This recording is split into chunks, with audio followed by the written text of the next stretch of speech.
अब आपको अमेरिकी खुफिया एजेंसी CIA के ऑपरेशन 007 के बारे में भी बताते हैं। अमेरिकी राष्ट्रपति ट्रंप के आदेश पर CIA ने ईरान में सीक्रेट ऑपरेशन शुरू कर दिया। ऑपरेशन का उद्देश्य है ईरान के supreme leader Ayatollah Ali Khamenei का खात्मा। आखिर CIA का ऑपरेशन 007 क्या है, देखिए। खामेनेई का खात्मा करेगा CIA का 007। खामेनेई के पीछे CIA के मुखबिर। खामेनेई का सीक्रेट अड्डा ट्रेस हो गया। सीक्रेट बंकर पर ऑपरेशन की तैयारी। मिसाइल से नहीं, CIA से डरे खामेनेई। खामेनेई के डेथ वारंट पर ट्रंप के दस्तखत। ईरानी सेना के लड़ाकू विमान और हेलीकॉप्टर का क्रैश होना, फिर खामेनेई के खिलाफ विरोध प्रदर्शन की आग का एक यूनिवर्सिटी के बाद दूसरी यूनिवर्सिटी तक अचानक फैलना, क्या अमेरिकी खुफिया एजेंसी CIA के ऑपरेशन खामेनेई का हिस्सा है? इस आशंका के पीछे अमेरिका और ईरान के बीच बढ़ते तनाव के बीच CIA का ईरान के नागरिकों के नाम फारसी भाषा में जारी किया गया एक संदेश है। वही संदेश जिसमें ईरानी नागरिकों से संपर्क करने को कहा गया है। सबसे पहले आप एक्स पर अमेरिकी खुफिया एजेंसी CIA का पोस्ट देखिए। पोस्ट में लिखा है, नमस्कार, CIA आपकी आवाज सुन सकती है और आपकी मदद करना चाहती है।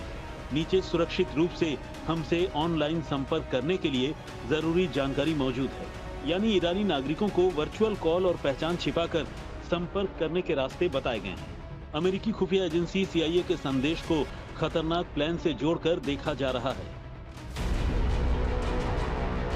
मसलन नंबर 1, ईरान के सुप्रीम लीडर खामेनेई को निशाना बनाना। नंबर 2, ईरानी नागरिकों से ही खामेनेई की मुखबिरी करवाना। नंबर 3, ईरानी नागरिकों को खामेनेई के खिलाफ भड़काना। मीडिया रिपोर्ट्स के मुताबिक अमेरिकी खुफिया एजेंसी खामेनेई के गुप्त ठिकाने को ट्रेस करने में जुटी है। यही वजह है कि हर 24 घंटे में खामेनेई अपना ठिकाना बदल रहे हैं। ये भी संभव है कि अमेरिकी खुफिया एजेंसी के एजेंट्स इस वक्त ईरान में मौजूद हों, खामेनेई से जुड़ी जानकारी जुटा रहे हैं, क्योंकि ट्रंप यही चाहते हैं कि ईरान में खामेनेई का खात्मा हो। बीते दिन ट्रंप की नई धमकी में ईरान के लिए उनके प्लान का ब्लूप्रिंट मौजूद है। एक तरफ सैन्य कार्रवाई की धमकी और दूसरी तरफ अमेरिकी खुफिया एजेंसी का ईरान में एक्टिव होना खामेनेई के लिए किसी खतरे की घंटी से कम नहीं है। ईरान में CIA की एंट्री होते ही खामेनेई ने अपने सीक्रेट बंकर में सैन्य अफसरों और सलाहकारों के साथ अहम मीटिंग की। खामेनेई ने सुप्रीम सिक्योरिटी काउंसिल के चीफ लारिजानी को आपातकाल वाले हालात से निपटने के निर्देश दिए। लारिजानी संकट के वक्त सरकार चलाने, सरकार विरोधी प्रदर्शन को दबाने और युद्ध की योजना बनाने का जिम्मा संभालते हैं। खामेनेई ने सीनियर अफसरों की 4 लेयर की नई टीम बनाई है, ताकि उन्हें निशाना बनाए जाने के बाद भी ईरान में तख्ता पलट न हो। अमेरिकी हमले की आशंका को देखते हुए खामेनेई ने अपने वारिस का चयन भी कर लिया है। ईरान को पता है कि अमेरिकी राष्ट्रपति कभी भी हमला कर सकते हैं। They've already developed missiles that can threaten Europe and our bases overseas, and they're working to build missiles that will soon reach the United States of America. After Midnight Hammer, they were warned to make no future attempts to rebuild their weapons program, and in particular, nuclear weapons. Yet they continue.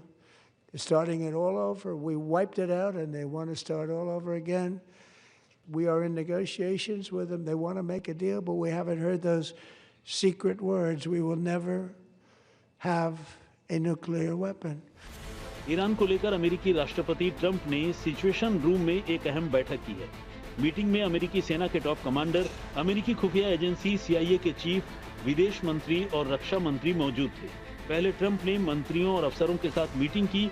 Meeting के बाद Trump ने सेना के top अफसरों के साथ Iran के खिलाफ सैन्य कार्रवाई के विकल्पों पर चर्चा की। सेना के अफसरों ने ईरान पर सैन्य कार्रवाई के एक-एक विकल्प ट्रंप को सुझाए। भले ही ट्रंप ईरान पर हमले के संकेत दे रहे हों, लेकिन ईरान ने भी अमेरिका के खिलाफ मोर्चा खोल दिया है।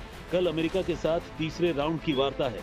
वार्ता से पहले ईरान ने साफ कर दिया है कि वो टेबल पर बातचीत को तैयार है, लेकिन अमेरिका ने हमला किया तो ईरान मुंहतोड़ जवाब देगा। आज तक ब्यूरो।